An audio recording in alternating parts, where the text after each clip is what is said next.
It's time to bring out the BetterWorldian in all of us. Welcome to BetterWorldians Radio with your hosts, Ray, Mary Sue, and Gregory Hansel. BetterWorldians Radio inspires you with the people and ideas that are making the world a better place. You'll hear how small acts can make a big difference every day. Now, here are Ray, Mary Sue, and Gregory.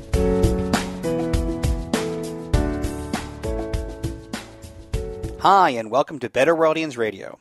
BetterWorldians Radio is a weekly broadcast whose mission is to uplift and inspire you to make the world a better place. I'm Greg Hansel, joined today by my co-hosts Ray Hansel and Mary Sue Hansel.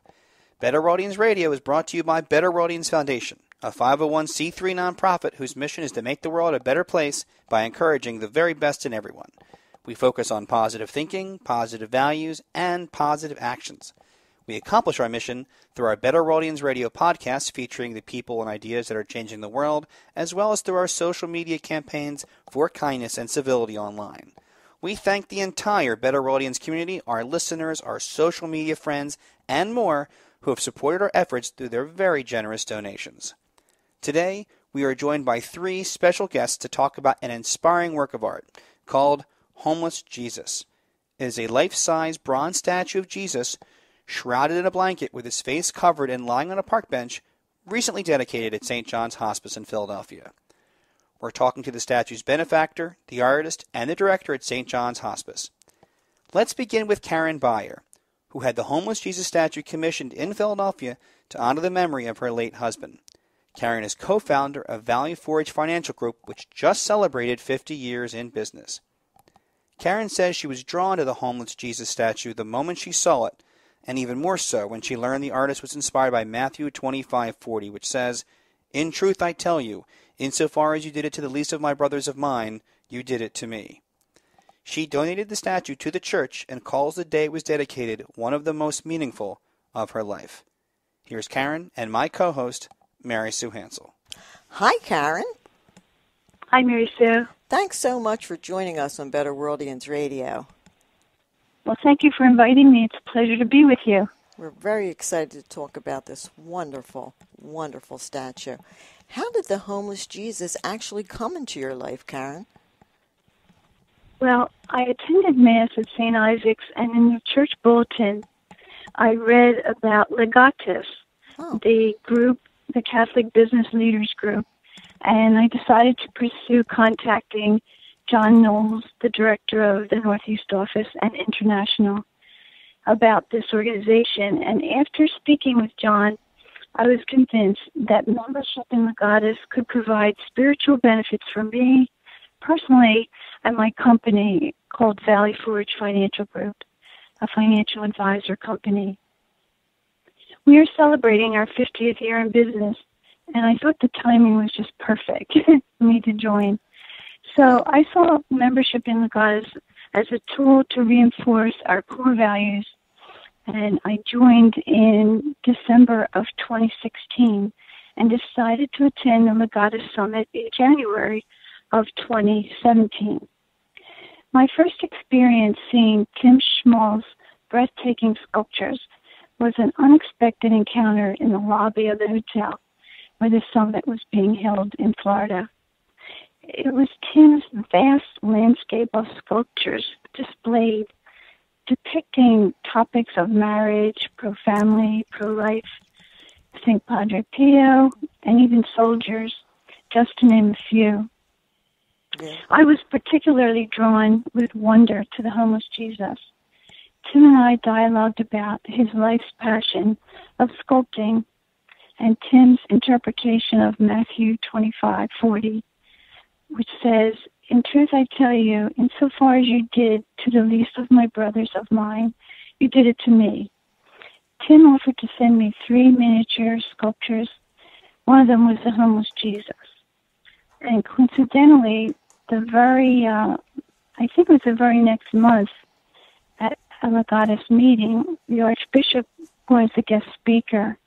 I offered the miniature Homeless Jesus to the Archbishop and offered to bring it to Philadelphia life-size. The Archbishop graciously accepted the mini sculpture and appointed Bishop McIntyre to oversee the project. So the homeless Jesus has found a home at St. John's Hospice at 1221 Ray Street in Philadelphia. The blessing and dedication by Archbishop Chaput occurred on July 31st this year. It truly was one of the most meaningful events of my life. The homeless Jesus sculpture provides an opportunity, as Tim skillfully says, for visual prayer. Hopefully the homeless Jesus will continue to inspire concern for those less fortunate than ourselves.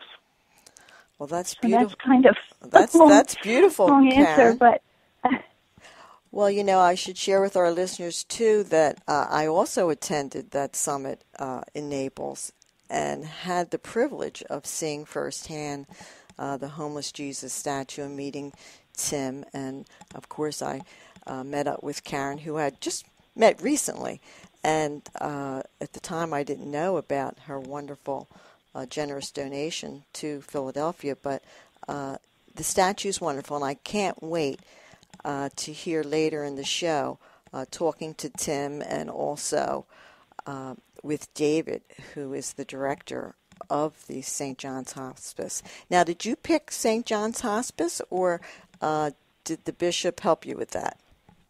The bishop did help me with that. I posed the question to the bishop saying, is it better to comfort the afflicted with this sculpture or afflict the comfortable? Meaning, maybe it would have a better effect maybe in an affluent parish. So after the bishop thought about it, he came back to me and said, no, we think as long as you agree that St. John's Hospice is the perfect place for it. So that's how that was decided. Well, I really want to run down to Ray Street to look at that. Ray and Greg want to do that too, so we'll do that since we are local to the statue now. And we know it's all over the world. The homeless statue is all over the world now, and Tim will probably tell us about that in the upcoming interview. But Karen, I wanted to ask you, can you tell me what this statue actually means to you? It means so much. It's hard to put in words, but I guess it's just so touching, and it invites me and hopefully many others to reflect on Christ's suffering and to see suffering in others and respond to that in a loving way. Yes, it's just so beautiful. Why did you feel that it was such a fitting way to honor your husband, who's recently deceased? I just still think the world of my husband, and I just thought this might be a very nice thing to do. Simply put, that's, we, neither one of us had ever really been to St. John's Hospice or knew of the enormous work they do there. It's just so impressive. So I was really proud after learning more about it to be a part of it in this way. Yeah. It was a big event in Philadelphia when you had the statue dedicated. I know the bishop was there. Who else was there? And can you tell us what it meant to you to see the statue dedicated? Well, again, it was very touching. It was very emotional. My family was there, with the exception of my one daughter who was in Egypt. But Bishop McIntyre was there, and lots of course, the people from the hospice were there. One of the most touching moments was after the ceremony, a lady whose name I don't know, I believe she worked at the hospice, motioned to me to come over to a gentleman, I believe his name was Darryl, in a wheelchair. And the gentleman approached me, and I bent down, and just the gratitude that he felt that was so emotional for me. I mean, it's just an outstanding time, an outstanding memory, and I left too feeling such respect for St. John's Hospice, the people affiliated with it, and the people they serve, because we later served lunch, and I believe there were 275 men. Wow. Just for lunch. And to think that they do this 6 days a week, twice a day, wow, is pretty remarkable. Yes. It certainly is, and we will definitely chat more with David when we get to that segment. But thanks so much for your donation, and it really means a lot to Philadelphia, especially since this statue has gone viral now, from what I understand, and it's all over the world. And I know even Pope Francis has it in the Vatican, so Tim will probably share more about that in the upcoming segments. But what message, Karen, do you hope that the statue sends to Philadelphia homeless population and to those who support it? Well, to be aware of the less fortunate and do what we can for them. And I remember asking the Bishop McIntyre, a similar question, and he said, "It's my hope that this will inspire more prayer." Oh. So I guess in a tangible way, we can help them by donating food, donating our time, donating our funds, but also prayer is always necessary. Our thanks to Karen Beyer. Sculptor Tim Schmalz will join us in a moment, but right now I'd like to take a brief break and tell our listeners a bit about our sponsor, a social enterprise called A Better World. A Better World is an uplifting virtual game on Facebook that encourages social good, positive mindsets, and giving to social causes to make a positive difference in the world. Players do things like share acts of kindness, express gratitude, send get-well notes to real-world sick children, and much, much more. To date, over 4 million players have participated in the game and have performed over 40 million good deeds in more than 100 countries. We're very happy to report that St. John's Hospice was chosen by A Better World as their fall charity. When players reach in-game goals, money will be released to support shelter and supplies for homeless men in Philadelphia. You can find out more at abetterworld.com. Now let's welcome sculptor Tim Schmalz.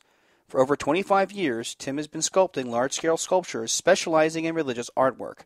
He's a figurative artist with his pieces installed worldwide. Some of his most reputed pieces are installed in historical churches in Rome and at the Vatican. And now here's Tim and my co-host, Ray Hansel. Hi, Tim. Thanks for joining us today on BetterWorldians Radio. Well, I'm glad to be here. Thanks. You're very welcome. So what inspired you to create this first homeless Jesus statue that we've been talking about? Well, I've been obsessed with visually translating the Bible for more than 20 years, and it was a very fascinating experience out of my studio that inspired this work. I was in downtown Toronto.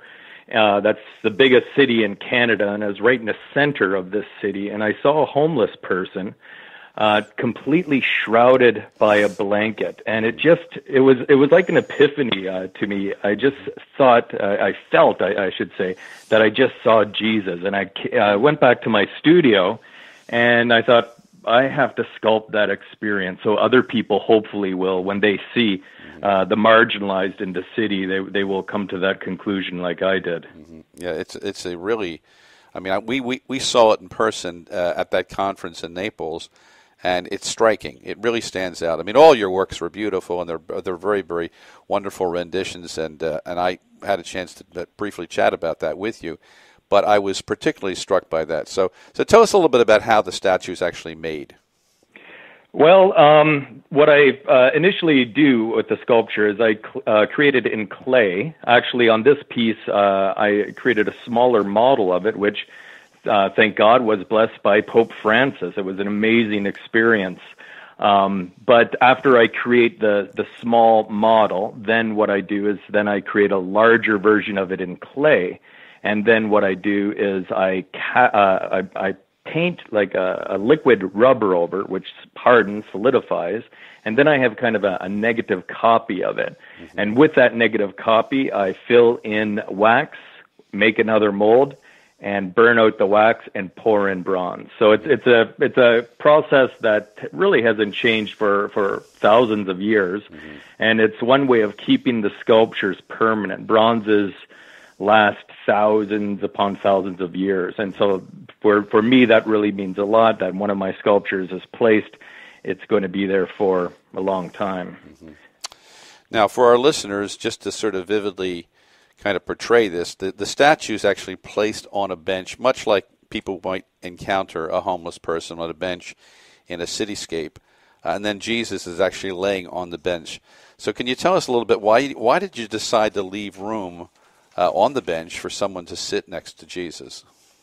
Yeah, I'd like to say that the whole sculpture, including the bench, is the statue in a sense, and it's really interesting because as I was working on it in the clay, I had a wooden bench made for the clay to sit on or for me to sculpt it. And I thought I never got this close to a homeless person before because I was sitting right on that bench. And I thought, this is a very interesting experience. And I thought at that point, I'm going to have to extend the bench a little bit longer so people can actually sit there. And it's a real awesome space to sit. I remember when I was in Washington, D.C., where a cast of the piece is in front of the Catholic Charities building. I met some homeless people, and they told me that that is their spiritual seat that they sit in. And I tell you, it's an amazing place to pray, to meditate, right there at the feet of Jesus that have the wounds in. And that is really interesting because it's the only thing on the whole sculpture that really identifies it as Jesus, the wounds in the feet. And it's almost like theater where you come up to it, and actually some people have sat down beside the sculpture about to put their hands on those feet and only then realized it was Jesus. So there's that eureka moment that comes within the piece, just like I had when I saw that homeless person and identified something spiritual within it. Oh, that's wonderful. Absolutely wonderful. Now, can you tell us a little bit about the cities that it now is located around the world besides Philadelphia?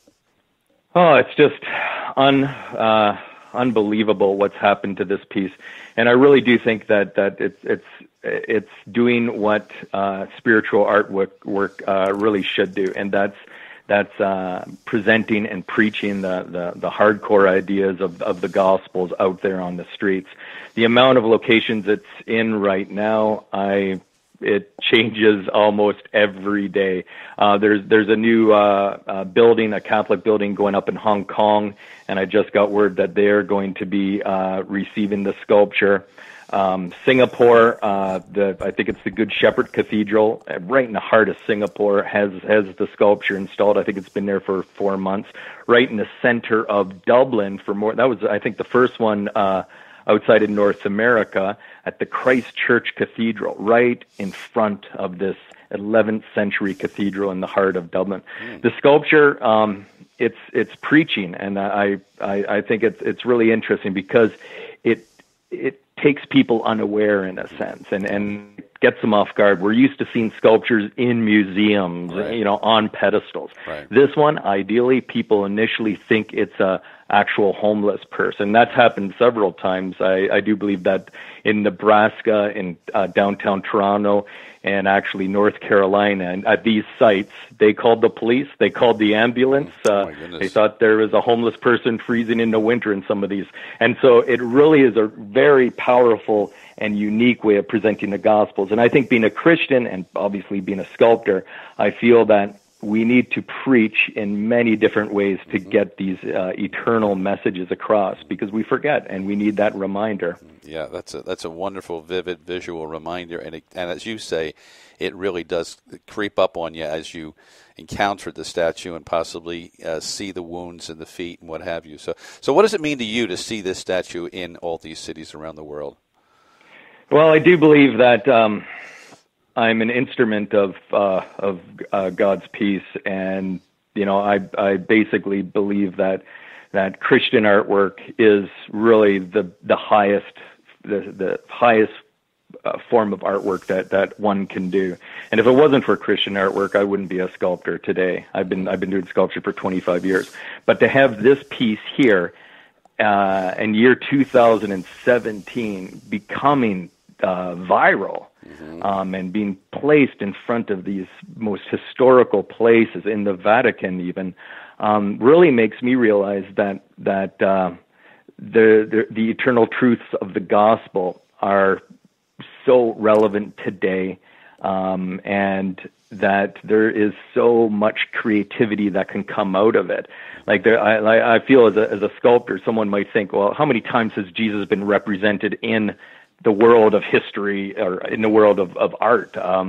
Probably Buddha, Mary, and Jesus have been the ones that have been, reproduced so many different times. But even today, there's a way, if there's a heart and a will, and to bring forth new messages. And I love the beautiful Jesus sculptures. I just created a beautiful life-size corpus for a church.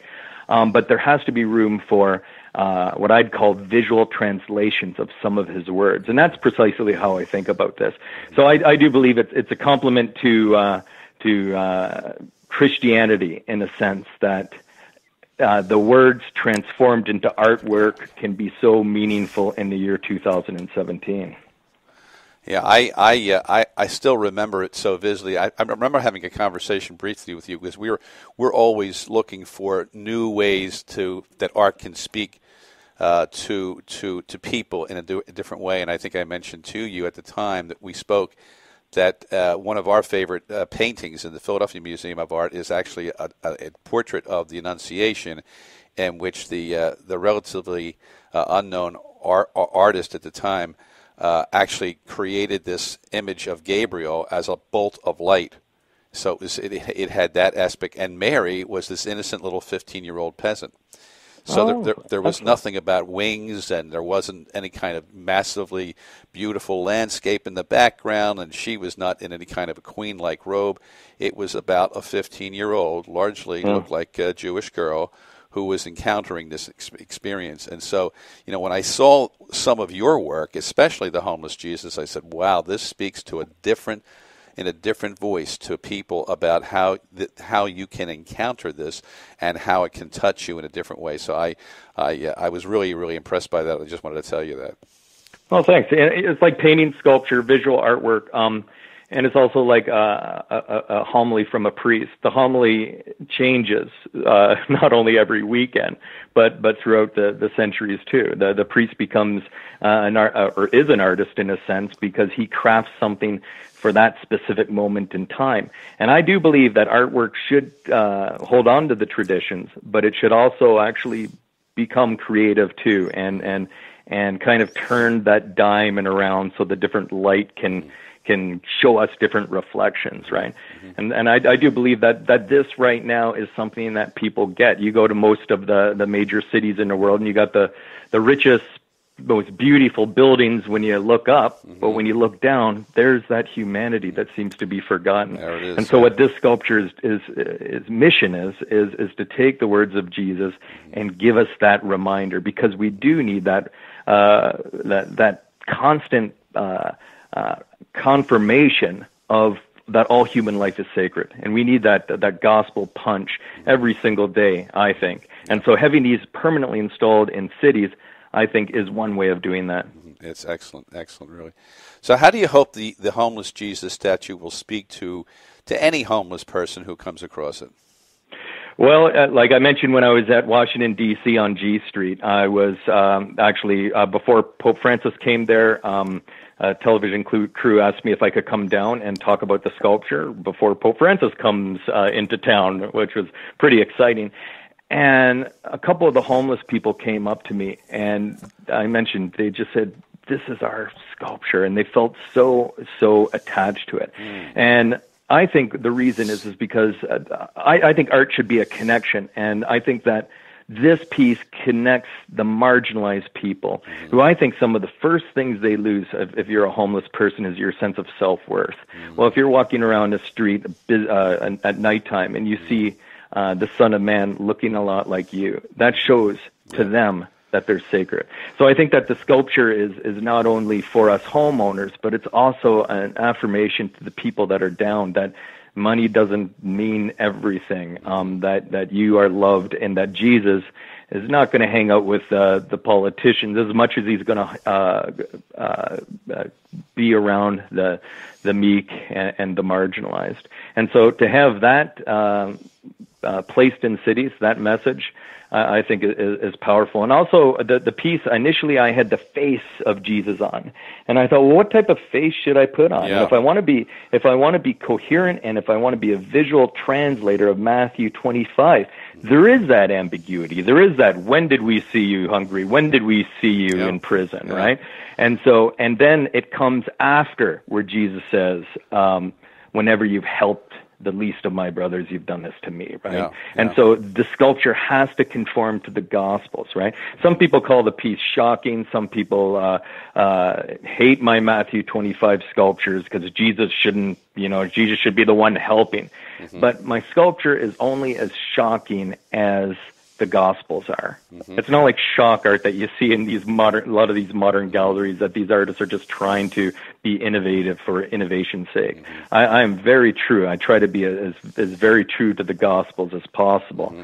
And they're shocking. Yeah, and a lot of people, unfortunately, don't read the Bible as much as they should. Mm-hmm. But it's a challenge. Yeah. To me, it's a comfort. It's my comfort food. Mm-hmm. I pray all day long, but it's also my challenge. There's parts of it that I don't like hearing, right? Yeah. And part of the series, the Matthew 25 series, when I was in prison, you visited me, which the first cast is now installed outside St. Paul's Basilica in Rome. It's so exciting. But that, I actually heard on the radio a horrific murder that happened here in Canada, and I started to visualize what type of punishment that man should have. In a hole, starts with a hole. And then I realized that's not what Jesus would want, right? No. And so I sculpted what Jesus wanted us to see, and that's Jesus in prison with a hand outstretched, right? And so, I don't like thinking about that, right? Yeah, I mean, a part of me doesn't, but my Christianity is what moves me, right? Yeah, and I think that's really the important thing, is that you're expressing what's coming to you. So it's providential that you were inspired to do this. You know, it's funny. We encounter people when we're downtown in different cities, particularly close to Philadelphia, and there's a lot of people who look a lot like that. They're you can't see, they're faceless, and there's some people that really will be reaching out and proactively, asking for help, and we always, take the opportunity to do so. But often I'll look at somebody, look at that person over there. They're like 25, 50 yards away. They're huddled down. They're obviously in pain, and so often I'll walk over and try to at least engage and give something to them. And I think this is going to encourage people to do just that, because they're going to see this and say, "Wait a minute, this is very approachable. There's nothing. There's nothing to be nothing to be afraid of here." You get past that, and to encounter somebody in such a difficult state. So I appreciate your work, and I also want to thank you for joining us today on BetterWorldians Radio. It's been a wonderful honor and a privilege to highlight this, and we'll be talking to the people at St. John's Hospice in a few moments. But once again, thank you for joining us on BetterWorldians Radio. Thank you so much. We'll be joined in a moment by David Stier, the director of St. John's Hospice in Philadelphia. But first, I want to congratulate the players of A Better World. This summer, they were challenged to complete 75,000 good deeds in game.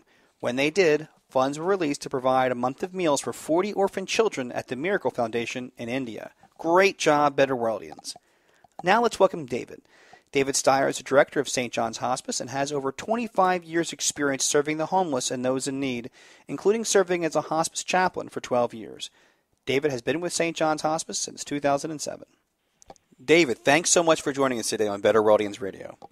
Oh, it's my pleasure. Thanks for having me. Of course. So can you tell our listeners a bit about the services at St. John's Hospice, and also about the hospice generally, where it's located, and a little bit about what you do there?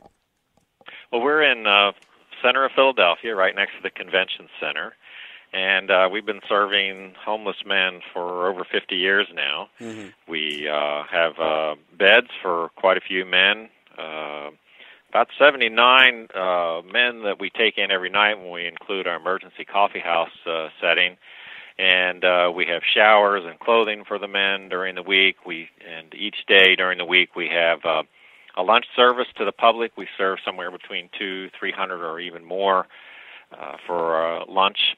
And we have mail services for men who don't have stable mailing addresses. We have counseling services. There's a visiting nurse, visiting psychologist, and a lot of other things that kind of rotate in and out. as well. And every man who lives here has a case manager assigned to him to help him deal with the various issues going on in life. Well, that's great. It sounds like you have a variety of services that are, uniquely tied to the circumstances that some of these men are dealing with. Yeah, that's right.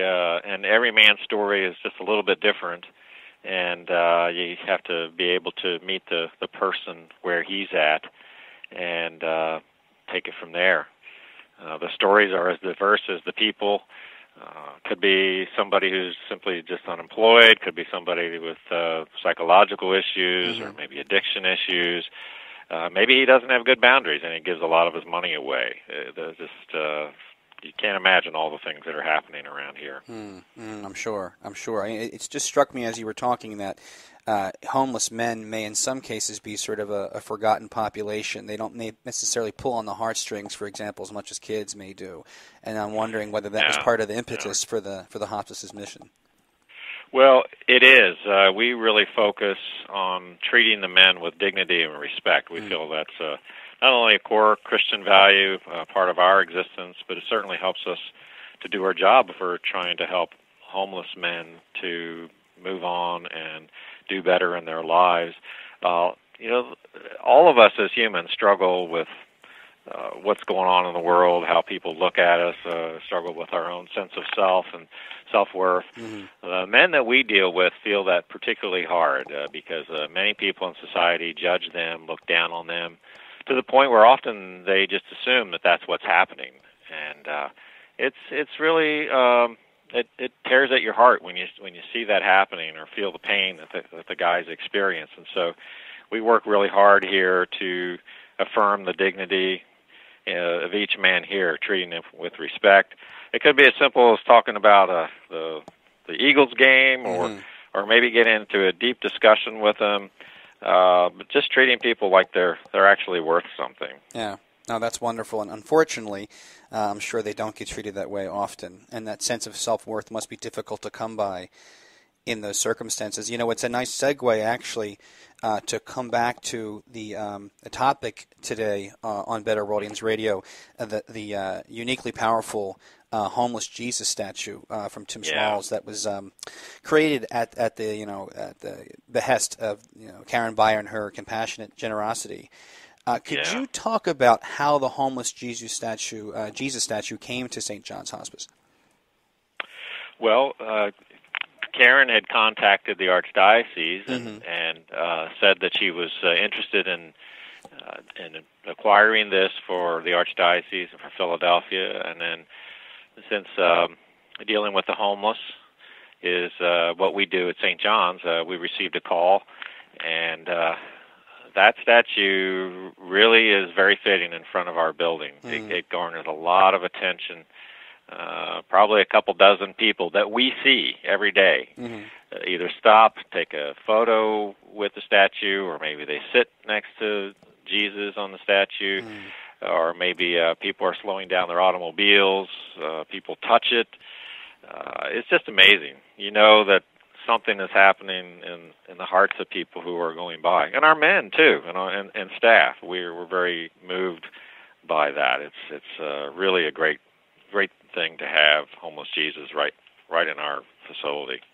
That's great to hear. I wanted to ask you actually if you could speak a little bit more to what this statue means to some of the homeless men that you serve.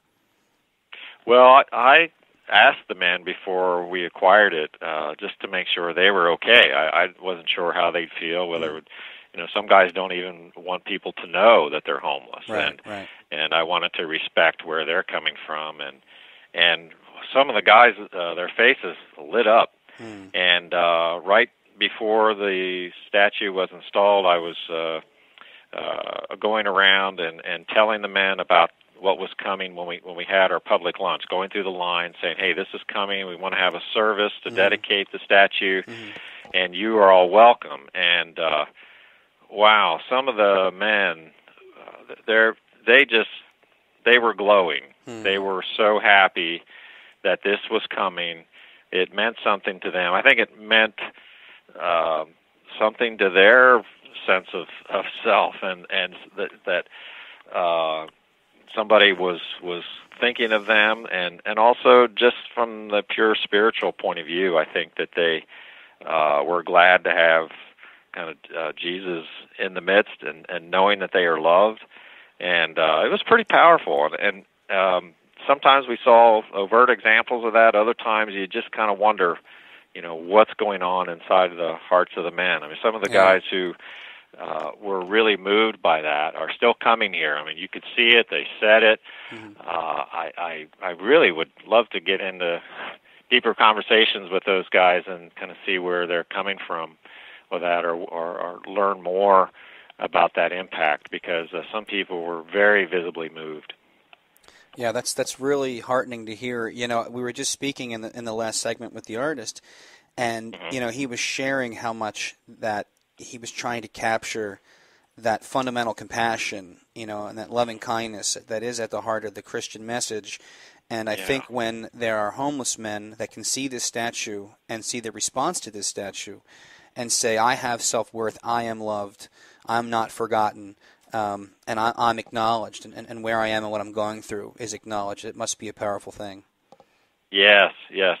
And also I see people and our men interacting with the statue just as the artist Timothy Schmalz had intended. Mm-hmm. I see a lot of people sitting with Jesus or touching the statue. Mm-hmm. I mean, I do it myself, just kind of a little way to kind of bring myself into Jesus' presence and what I'm trying to do here, what we're all trying to do. I think a lot of people are kind of in that spirit. The men often do feel forgotten. They feel unloved and feel judged. One time, one of our men thanked us because our program secretary had put up a happy birthday sign for him. And he said, when you're out there in the street, sometimes you feel like people think you don't even exist. Yeah. And that's pretty powerful to think that people don't know you exist. And because St. John's is here, and because of people like Karen Beyer that are putting that statue out there for them and bringing attention, the guys know that they exist when they come here. They know that they're worth something, and it's beautiful that statue can help highlight that message for our men. No, I think it's wonderful. And, you were just saying about people sitting on the statue. Tim was, as you know, he did extend the bench of that statue so people could sit there. And he says, some people sit down with it. They realize it's public art. They look at the feet. They realize that at that moment that it's Jesus. And then they have this kind of eureka transformative moment. And I love the idea of thinking about someone that sees the statue and impacts them right away because of what it represents, and then they realize there's this deeper message. It's all of us are called to, regardless of our religious background, all the world's traditions share this, all the great ethical systems of the world share this, that we're called to treat people with dignity and respect, no matter who they are and what they've done, what their flaws are, and that this statue could do that, and particularly for some of these gentlemen in your community that are struggling, I think is great. Yes, I think you said it well, and it also highlights to me how much we are a part of a larger community. Mm-hmm. We staff members and volunteers who come here, and we're part of that of a large community of people who do care. The volunteer that comes in, other volunteers that come for special projects that we do. Mm-hmm. People who are making donations to us, people making casseroles, lots of people making casseroles that we pick up regularly to help feed the men, people who pray for us, maybe somebody will put us in their will. We can't even capture all the goodwill and good things that are happening out there to support the good work that we're doing. And I think part of our goal here is to communicate some of that love to the men that are here. Because often they do feel alone out there, and it's just such a great feeling for them when they feel that people are there with them, and they're not alone. No, I mean, for sure you all are doing God's work, and it's work that is so desperately needed and, unfortunately, work that's underappreciated. There's so many people that don't even think about this incredible network of loving folks that really are trying to help those in need. And like I said, it's something that we're all called to do just by being a human being, and so few people do it. So I do want to say thank you to you for that, because it is important work. Oh, yes, my pleasure. And I know it's difficult. I mean, in some cases, it's just people kind of having prejudices or maybe being a little bit just not understanding what's behind what's happening. And sometimes we have a tendency, we humans, to maybe judge. But I think when people get a chance to sit and understand the guys, to see where they're coming from, it makes a little more sense. And that's a beautiful thing about being able to work here, is because we have a chance to do that a little more easily. I think sometimes part of the reason it's hard for people to interact is because they don't always know what to do. I mean, do you give money? What kind of conversation are you going to have? And it's great that a place like this exists, because we know what to do, and the guys trust us. And they will open up to us. They will keep coming to us, and it's really a privilege to be part of that experience and kind of be able to walk with the men. And I'm just happy there are people like Karen and our other donors who are supporting us in that work. Absolutely. And, I do want to ask, how has the statue impacted and inspired those of you who are serving the homeless? How has it changed the way you look, or how has it underscored or reinforced how you look at the work you're doing? Well, like I said, I often am trying to interact with that statue myself. Right. Frequently, when I walk by, I touch Jesus on that statue. It's a way for me to remind myself of the work that we're doing. It's I'm not on my own. I have a mission. I have a certain way that I should be approaching what I'm doing, and that way can be challenging. It's not easy being selfless or trying to focus on the other and really go a step beyond and say, well, how can I, with God's help, bring more love, kind of shine God's love onto this particular situation that's happening right now. And it's not easy. It takes a lot of attention and concentration. And I think that a lot of our staff, very good people, by the way, who work here, I think they do a lot of the same thing. They always impress me how much they are making an extra step to try to reach out to the men, doing nice things for them, showing God's love. Sometimes it's through specific tasks that they have to do. Other times it's above and beyond, or maybe it's just the way they smile or the type of conversation that they have. And I see that statue making positive changes in people. And just like in every situation, you can't always see what's going on underneath. And be curious to see maybe, 5-10 years from now, maybe hear a story from somebody how that or some other thing affected that person and made some kind of a difference for them. That's because great. That's happening all the time. Yeah. No, that's incredible. And, just hearing these stories really inspires me, and I'm sure many of the listeners at home as well. Can you tell them how they can get involved in helping the hospice and in generally serving the homeless in Philadelphia or even their own neighborhoods? Yeah, well, certainly one thing that is necessary is simply financial support. We depend on that to keep our operations going. People also support us by making casseroles and bringing it to our donation centers, all kinds of other donations, whether it's clothing or something. People are just dropping stuff off here any time of the day, frankly, and we depend on those things. Clean underwear and socks. New underwear and socks that we give to the men in our clothing room. Other clothing donations. And, of course, during our lunch program where we're serving 200-300 men or more, we depend on having volunteers here to help run that program. We need hands manning the spoons or handing out trays or whatnot. And even prayers certainly are welcome, helpful, and needed in doing our work here. We feel we're influenced by those prayers, and the goodwill of others strengthens us to continue to do the difficult work that we do. Well, I ask everyone at home to look in their hearts and do everything they can to help you financially and help you emotionally and help you spiritually. David, thank you so much for joining us today on Better Worldians Radio, along with Karen Beyer and Tim Schmalz. Oh, it was my pleasure. Thanks so much for having me and St. John's Hospice featured here and featuring that beautiful statue. It's a pleasure to be part of this. Thank you.